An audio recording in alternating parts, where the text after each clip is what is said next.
And they portray as though Muslims kill maximum human being. I'm asking you the question. In history, what you have read, which human being in the world has killed the maximum human being so far? Can you guess? Who? Hitler. Was he a Muslim? Christian. History tells us he has killed 6 million Jews. Whether it be 6 million, whether it be 600,000, it is dramatic enough. Was he a Muslim? Did he go to a madrasa? They say that, you go to Islamic madrasas, they teach you how to kill. If you do a survey of the maximum killers in the world, you see most of them have gone to modern universities. I can't blame the modern universities. How they label madrasas are like that. You go to madrasa and they teach you how to kill people. This is all misinformation bombarded by the international media. And coming back to the verse of the Quran, Surah Tawbah chapter 9 verse number 5. There are many critics who quote this. And one very famous critic from India where I come, his name is Arun Shuri. He writes in his book, The World of Fatwa, he quotes the same verse. Surah Tawbah chapter 9 verse number 5. That wherever you find a kafir, you kill him. Kafir in bracket, he puts Hindu, He gives the indication that the Quran says wherever you find a Hindu, doesn't say that, indicating wherever you find a kafir, a non-Muslim Hindu, kill him. And from verse number 5, he jumps to verse number 7. Why? Because verse number 6 has the reply to his sickness. Any intelligent person will realize that there is something in verse number 6 which is the medicine for his sickness. Verse number 6 of Surah Tawbah chapter 9 says that if the kafir, if the mushrik, if the enemy seeks asylum, don't just give it to him, escort him to a place of security. During a battle, the most generous army general will say, if the enemy wants peace, let him go. Here the Quran says, don't let him go. Escort him to a place of security so that he may hear the word of Allah subhanahu wa ta'ala. And if you read this verse, everywhere where the Quran speaks about killing, after that, immediately, there is talking about peace. Everywhere, almost all the places where Quran speaks about a battlefield or a war, it invariably mentions about peace. Even this verse, peace is better. Even Surah Anfal chapter number 8 verse number 60 talks about the war. After that it says peace is better. So why do they don't say the full verse in context? Why? Because they want to malign Islam. They're afraid today Islam is growing fast. So this is the second strategy used. They quote verses of the Quran or hadith of the Prophet Muhammad sallallahu alaihi wasallam out of context and try to spread misinformation about Islam. The third strategy used by the media is they pick up a word of Islam and they mistranslate it. They give a wrong meaning to it. And the most misunderstood Islamic word today is the word jihad. Today, the most misunderstood word in the world is jihad.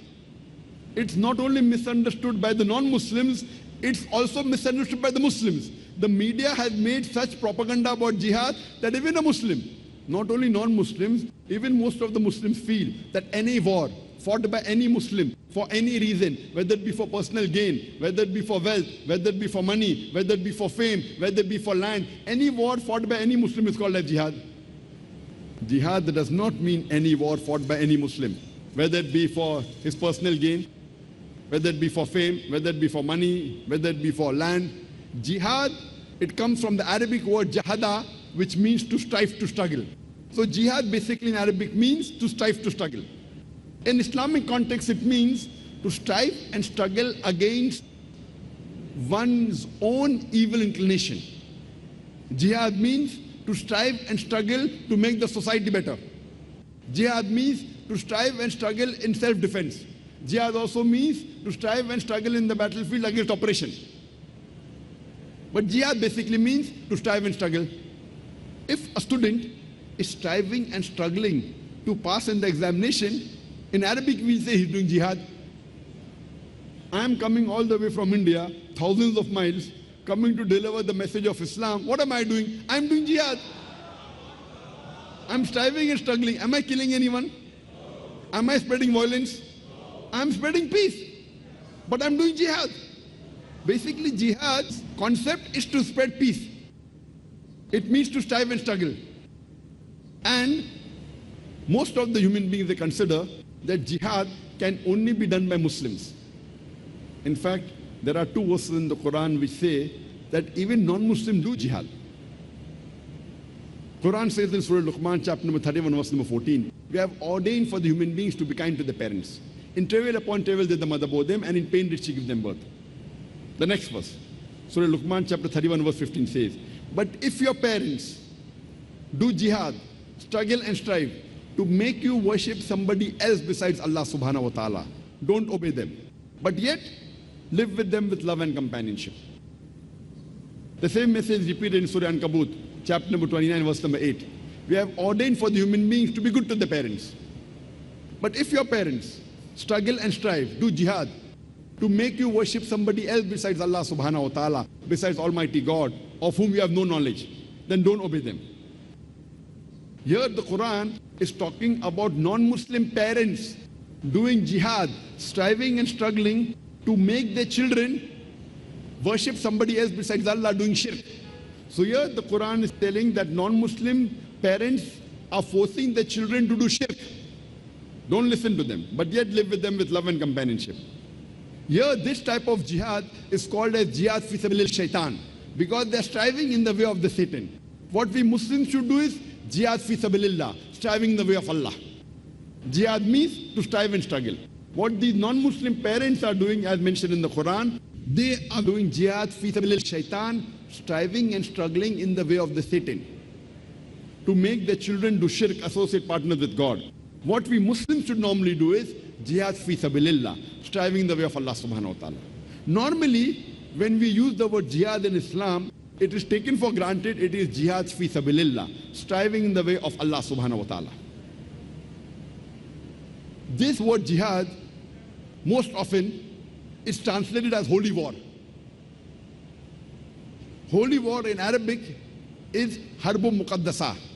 This word harbun muqaddasa is nowhere to be found in the Quran, is not found anywhere in the sayings of the Prophet Muhammad sallallahu alaihi wasallam.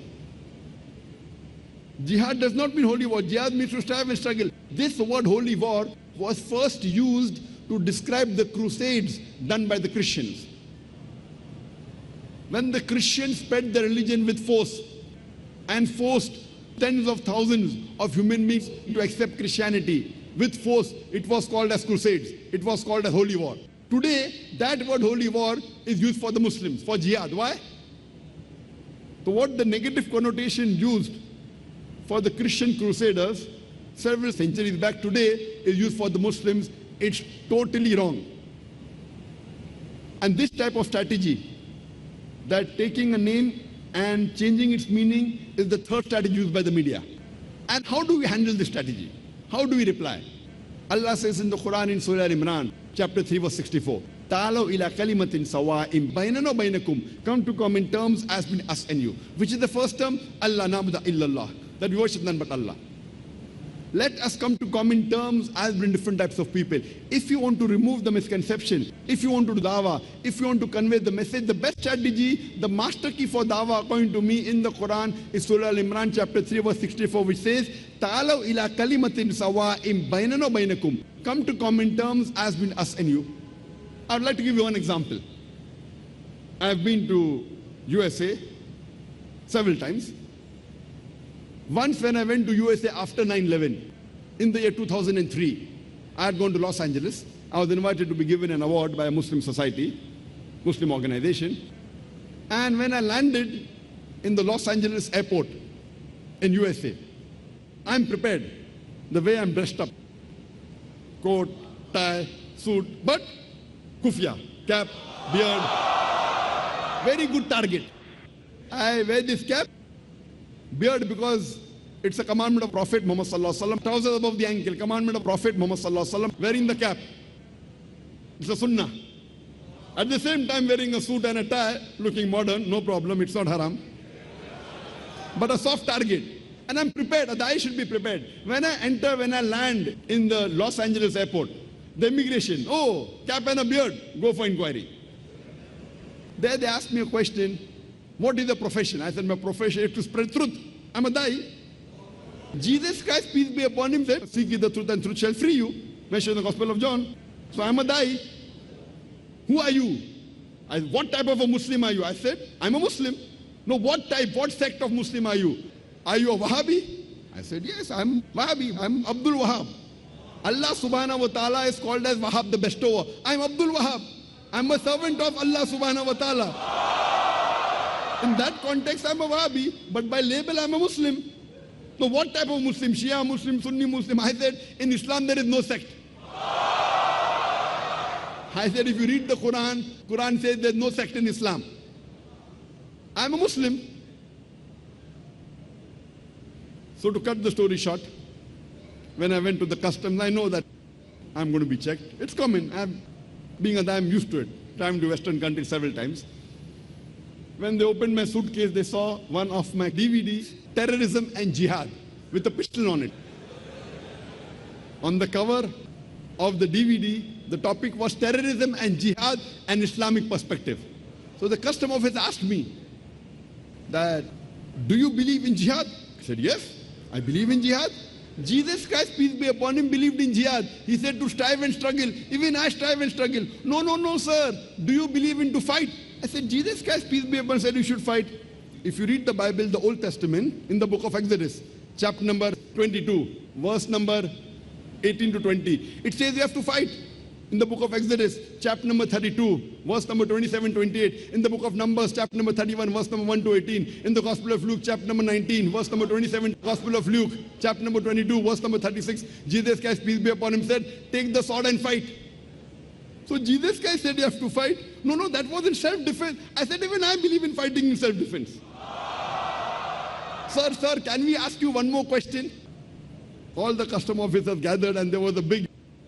All the custom officers left their customers and they came to me. Sir, can we ask you one more question? In 2003, after 9/11, I just made a phone call to my host that don't worry, I'm doing dawa here.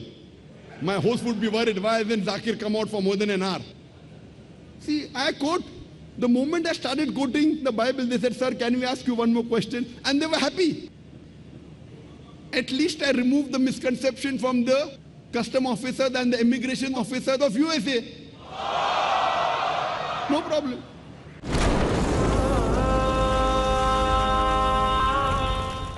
I was there in UK. I've been several times. In 2009, at that time, the head of the terrorism department was Charles Farr. Head of the terrorism department of UK at that time was Charles Farr. His department sent me a man to speak to me in 2009. I've been to UK several times. And he told me that, Brother Zakir, we have done a survey. Your Peace TV is the maximum watched Islamic channel in UK, not only in UK, in the world. And our survey says that Dr. Zakir Naik gets the maximum crowd amongst all the Muslim speakers, not only in UK, throughout the world. I said, yes, what can I do for you? They said, we want your help. I said, what type of help? They told me that you can reach those Muslims who we cannot reach. You have got a way of speaking. So can you help us? Can you help the UK government? I said, yes, under two conditions. I'm ready to help you under two conditions. Number one condition, you should not ask me to do anything which is against the glorious Quran and against the authentic saying of Muhammad Sallallahu Alaihi Wasallam. First condition. Second condition, I don't require finance from you. I don't want a single penny from you. Because they said, we'll fund you. We'll fund you. If you help us, we'll fund you. I said, I don't require fund. If Muslims are citizens of UK, there are many Muslims who are citizens of UK, I being a person coming from outside UK, it's my duty also to help the government to understand Islam. So why should I take money? I said, I don't require a single penny from you. That time, the Labour Party was in power. In 2010, when I want to come and give a lecture, I have a 5 years valid visa in UK. I've been many times. The moment the new government, conservative, came to power, in less than 1 month of coming to power, I was going to have a big lecture tour, like much bigger than here. In UK, in Wembley Arena, in Sheffield Arena, in big arenas. The new government came to power, they cancelled my visa. Why? Zakir is spreading terrorism. 1 year back, Charles Farr is yet the head of the anti-terrorism department. He disagrees with the government. You can't ban this person is doing good. But they want to show, they want to be tough. The new government, Conservative Party, wants to show that we are tough against the Muslim. So the first Muslim they banned after coming to power, just before I was going to come, I had a valid visa, they cancelled my visa. Why? Because few of my statements. One statement, I'll give you an example.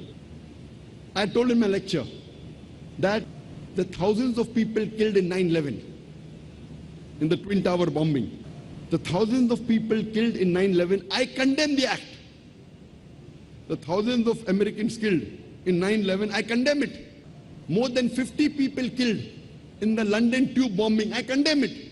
More than 180 people killed in Bombay in the serial train bomb blast, I condemn it. But I tell the Muslims, don't put a full stop. I also condemn the thousands of innocent people killed in Afghanistan, killed in Iraq, killed in Palestine. So they want to ban me now. I'm very careful. I say thousands of innocent people killed in Afghanistan. When I said thousands of people killed in America, I didn't use the word innocent. When I said more than 50 people killed in London, I didn't use the word innocent. When I said more than 180 people killed in Bombay, I didn't use the word innocent. But when I used for the Muslim the word particular, I condemn the thousands of innocent people killed in Afghanistan, in Iraq, in Palestine, and they want to ban me. And how they quote out of context my speeches, I will tell you how they quote out of context. So, this is how the media plays. When I go to India, I'm from India, then I use same strategy.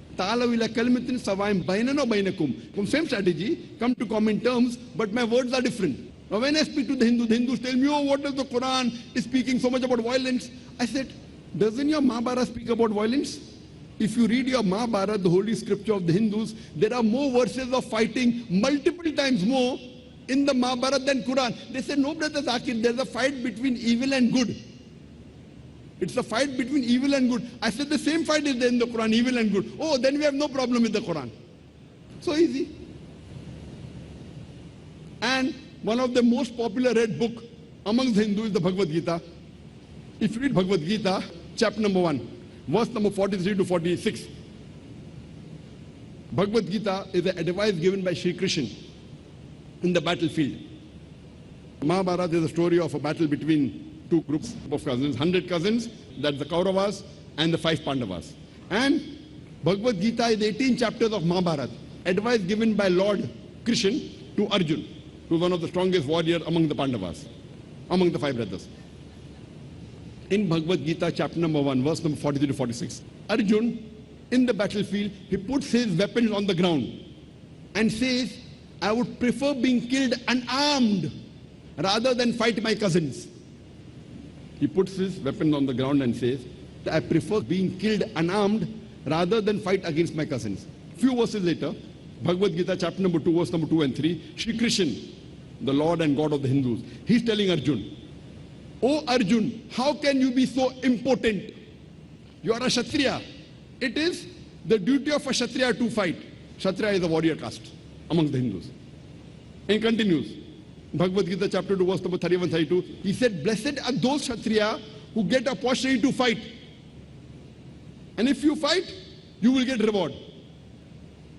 And one common hadith quoted very often to malign the Muslims, one of the hadith used by the media is that if you go for jihad and if you're killed, you'll go to paradise. What they're quoting is a hadith, authentic saying of Muhammad Sallallahu Alaihi Wasallam of Sahih Bukhari, volume number 4, hadith number 46, which says, a mujahid is a person who strives, and Allah alone knows who strives in his way. It is like a person who's continuously fasting and praying. And if a mujahid is killed in the battlefield, he will go to heaven. And if he returns back safely, he will get the booty of war. Now this hadith is usually used by the media to attack Islam. What kind of religion is this? You go for war and then you're killed, you go to heaven. What type of religion? If you read Bhagavad Gita, I'm continuing, Bhagavad Gita chapter number 2, verse number 37, it says, Shri Krishna, Almighty God of the Hindus, is telling to Arjun that you are a Kshatriya. If you are killed in the battlefield, you will go to Swarg. Swarg is heaven. And if you come back safely, you will get the booty of war. Exactly same what our Prophet said. Muhammad Sallallahu Alaihi Wasallam in Sahih Bukhari, volume 4, hadith 46, is also mentioned in Bhagavad Gita, chapter number 2, verse number 37. Now most of the Hindus don't know this. That means if you are fighting for the truth against the evil, if you want to remove evil and want peace, and while fighting for peace, if you are killed, you will go to heaven. Very good religion. So what the Quran says, that when you are fighting for peace against oppression, that's what the hadith says, you are fighting against oppression, against zulm, and want to get peace, and while getting peace, in most of the countries, when a policeman fighting for his country is killed, what happens? He gets gun salute. Right or wrong? If a person fighting in the army gets killed, or a policeman gets killed, what happens? They put the flag on his body and give gun salute. So if I say what type of people, those who fight with guns, the country is praising them, it is out of context. The context is these policemen were fighting for peace. And while fighting for peace, if they die, the country gives them honor. So same thing Allah is saying in the Quran, that when these people are fighting for peace against the enemies, against those people oppressing, those who are doing transgression, if they die, they will get reward. So what is wrong in it? Why are you painting a negative picture for the verses of the Quran and for the Hadith? I've got no problem with the Hindus. They understand me because I use their scripture to make them understand. I have no problem with the Christians when I speak. I have only problem with the politicians. The politicians, if you hear my talk, is terrorism a Muslim monopoly? I have told there in my talk, I don't intend giving that speech here, that the biggest terrorists of the world are the politicians. The politicians of various countries, any country it may be, whether Western countries, Eastern countries, any country, they are the people who cause all this for the vote bank. Most of the attacks that you see in the world, behind them, there is some politician. And I've given all the examples in my lecture. I don't intend giving a lecture on terrorism, Muslim monopoly here. Coming to the fourth strategy. The media, it says things about Islam which doesn't exist in Islam. They spread false information about Islam. For example, they say, Islam subjugates the woman. Islam does not give rights to women. Islam is an illogical religion. Islam is an unscientific religion. Who says Islam subjugates the woman? The religion that gives maximum respect to the woman. The number one religion is Islam. The human being that has given maximum respect and uplifted the woman, it is Muhammad Sallallahu Alaihi Wasallam. The most logical religion in the world today is Islam. The most scientific religion is Islam. So they spread information which is totally wrong, and they convey a message exactly opposite.